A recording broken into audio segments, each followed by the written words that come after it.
நான் முதல்வன் திட்டத்தின் கீழ் லண்டன் சென்று பயிற்சி பெற்ற மாணவ மாணவியை சந்தித்து முதலமைச்சர் மு.க.ஸ்டாலின் உரையாடினார்.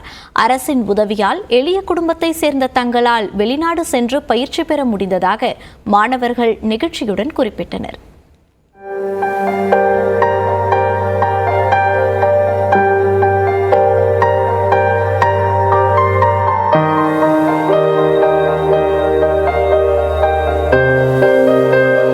நான் முதல்வன் டீமில் செலக்ட் ஆகி ஸ்கவுட்டுக்கு போகிறதுக்கு முன்னாடி இந்த கான்ஃபிடன்ஸ் லெவலை விட இப்போ போகிட்டு வந்த கான்ஃபிடன்ஸ் லெவல் ரொம்ப அதிகமாக இருக்குது. அதுக்கு ஒரு எக்ஸாம்பிளே இப்போ நான் உங்கள் முன்னாடி பேசுகிறதா சார். நான் முதல்வன் திட்டத்தின் மூலம் இங்கிலாந்தில் பயிற்சி பெற்றதன் மூலம் தனது தன்னம்பிக்கை அதிகரித்துள்ளதாக எளிய குடும்பத்தில் இருந்து வந்த முதல் பட்டதாரி மாணவியான வேலூரைச் சேர்ந்த ரேணுகா முதலமைச்சரிடம் நிகழ்ச்சியுடன் கூறினார்.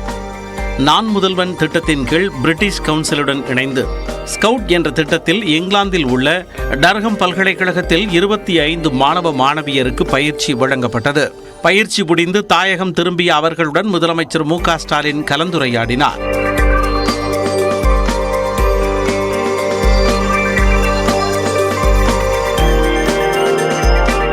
அப்போது நான் முதல்வன் திட்டத்தின் பயன்களை முதல்வரிடம் மாணவ மாணவிகள் நிகழ்ச்சியுடன் விவரித்தனர். ஆக்சுவலி நான் செகண்ட் இயர்லேயே எனக்கு மேரேஜ் ஆகிடுச்சு. எல்லாம் என்ன சொன்ன விஷயம் என்னென்னா, நீ மேரேஜ் ஆகிட்டு எப்பவுமே படிக்கிற போல் படிப்பியா, டிஸ்கண்டினியூ பண்ணிவிடுவேன், இல்லாத கண்டினியூ பண்ண மாட்டேன் அப்படின்ட்டு சொன்னாங்க. நான் இந்த ஸ்டேஜில் நிற்கிறது, உங்கள் முன்னாடி நிற்கிறதா அவங்களுக்குலாம் ஒரு ரிப்ளேவாக இருக்கும்னு நான் நினைக்கிறேன். பின்னர் 25 மாணவர்களுடன் முதலமைச்சர் மு.க.ஸ்டாலின், அமைச்சர் உதயநிதி ஸ்டாலின் உள்ளிட்டோர் குழு புகைப்படம் எடுத்துக்கொண்டனர்.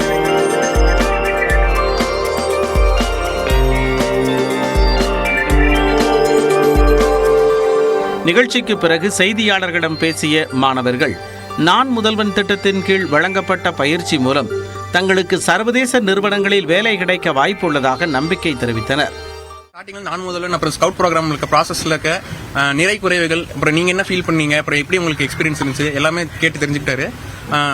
நல்லா குறையெல்லாம் தீர்த்துட்டு மேலும் என்னது உதவி பண்ண முடியுமான்னு கேட்டு தெரிஞ்சுக்கிட்டாரு. தனிப்பட்ட முறையில் போயிருந்தா ஒருத்தருக்கும் அக்கமடேஷன், அதுக்கப்புறம் அங்கே யூனிவர்சிட்டிக்கு செலவு பண்ணுறது, அதுக்கப்புறம் ஏர்போர்ட் எல்லாமே சேர்த்து ஒரு 10 to 15 லட்சம் ஆயிருக்கும் கண்டிப்பா. ஸோ பட் ஆனால் எங்களுக்கு பார்த்தீங்கன்னா எல்லாமே தமிழ்நாடு அரசும் பிரிட்டிஷ் கவுன்சிலும் சேர்ந்து எங்களுக்கு மொத்தமாக ஃப்ரீ ஆஃப் காஸ்ட்ல எங்களுக்கு கூட்டின்னு போயிருக்காங்க. ஸோ அதனால எங்களுக்கு அது ரொம்ப பெனிஃபிட்டா இருக்கு. ஏன்னா எங்களை மாதிரி ஒரு மிடில் கிளாஸ் ஃபேமிலிக்கு அதெல்லாம் அந்த அவ்வளோ பெரிய அமௌண்ட் பியர் பண்றதெல்லாம் ஒரு கனவு தான். செங்கல்பட்டு மாவட்டம் கடப்பாக்கத்தைச் சேர்ந்த மீனவரின் மகளான சுஜாதா கடல் தாண்டி சென்று பயிற்சி பெற்றதை பெருமையுடனும் நெகிழ்ச்சியுடனும் குறிப்பிட்டார். மீனவ குடும்பத்திலிருந்து வந்தேன்னா 1 week face to face London வரலும் போயிருக்கேன் அப்படின்னும் போது எனக்கு ரொம்ப பெருமையா இருக்கு. கடல் தொழில் மட்டுமே நம்பி வாழ்ந்துட்டு இருக்கேன். எங்க ஊருக்கு நான் பெருமை சேர்த்திருக்கேன் நம்புறேன். நான் முதல்வன் திட்டத்தின் பயிற்சியால் சர்வதேச நிறுவனங்களின் அறிமுகம் தங்களுக்கு கிடைத்திருப்பதாகவும் மாணவ மாணவிகள் தெரிவித்தனர்.